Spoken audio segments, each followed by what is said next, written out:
All right, guys, if you're watching this video series and you're on this lesson, it means you've been through all of 10 of them. This is the 10th one. I could probably make another 10, and I probably will, but this is a good information. When I start to see the smoke coming out of your ears and your thermostat overheat, then I know I've reached your methylation and MTHFR threshold. So let's summarize. This is lesson 10. We understand about genes. They make enzymes. Enzymes help reactions happen properly. We can have slowdowns of our enzymes to be able to produce 250 cellular processes in the body. We can have cofactor deficiencies, which are transponders for highways. We can have 2 lanes, 4 lanes, 8 lanes of highways. We can have car accidents in the middle of the highway. Stress causes this to expose our weaknesses even further, whether it's environmental toxins. The gun is the genetics. The trigger is the epigenetics. Epigenetics typically are things like viruses and pesticides and chemicals and stress. So when you have a program which you're trying to design to help someone who's suffering with a problem, you have to focus both on detoxification epigenetics wise, whether you're cleaning up the gut, you're pulling metals, you're trying to raise cell energy, you're trying to replace the membranes, you're trying to open up liver and kidney pathways, or you're looking at the genetics themselves, what the cofactors are. You have to work on both. We got to SAMe, and then SAMe has to make homocysteine, so all of these things could happen again. So folate gives its methyl group, it's got to become methylated again. B12 gives its methyl group, it's got to become methylated again. Homocysteine gives its methyl group, it's got to become methylated again. Now we come from SAMe to homocysteine. So sometimes when we see homocysteine levels blocked or high, that means this cycle's not spinning. Also, homocysteine has to make glutathione. We never talked about that. Glutathione is like the firefighter of the body.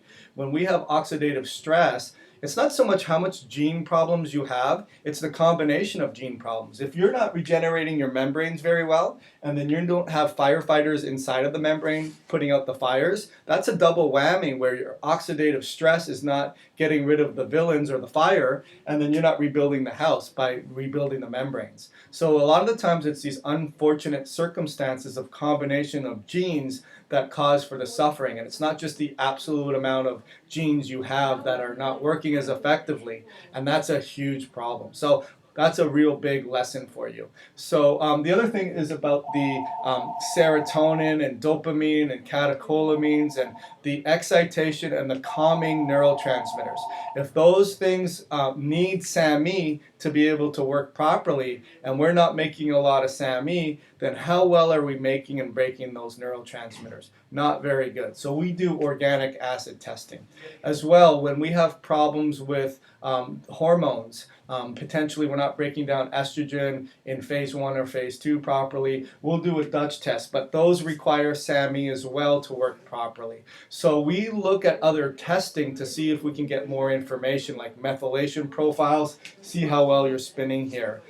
Nutrient testing or red blood cell element testing or toxic metal testing all gives us information on what are the car accidents and how is it playing out in real life, so that we can get an idea as to what the low-hanging fruit is and what we can go after to help fix your body. Lots of information there. My ultimate goal is to help you as much as you possibly can be helped, whether it's working with me directly, interpreting your results, ordering tests for you, putting you on a nutritional protocol, giving you email support, or it's just giving you these lessons here. My goal is to add value to your life so that you understand MTHFR and methylation, that it's much more than just MTHFR. It's all about these other genes too. And in the grand scheme of things, we only know a little bit about this, and we're constantly learning more. So my name's Dr. Joel Rosen. I hope you enjoyed this series. I give free 15-minute phone consults to troubleshoot your problem, and then I have some really affordable plans to do a case review or to be able to set up you on some exploratory plans to look at your protocol and what you should be doing, design it for you, and then basically I do a nice protocol that it's anywhere from 6 weeks to 90 days to 6 months. It all fits with what works with you, what you can handle financially, and so that we can help you get your life back. And that's what it's all about. It's about playing with your grandchildren and aging gracefully and having control and having another go around and not being crazy and being told that nothing's wrong with you, and being able to sleep and being able to focus and concentrate, being able to fight off an infection, being able to travel, being able to fit in your skinny jeans, being able to grow your hair back. It's all about feeling better, and that's what I'm here for you, to give you support. I hope you enjoyed these series. I hope you found them really informal or informational, and I hope that I can help you in your recovery. My name is Dr. Joel Rosen, and I hope you really do understand a little more about MTHFR and methylation. Thank you so much.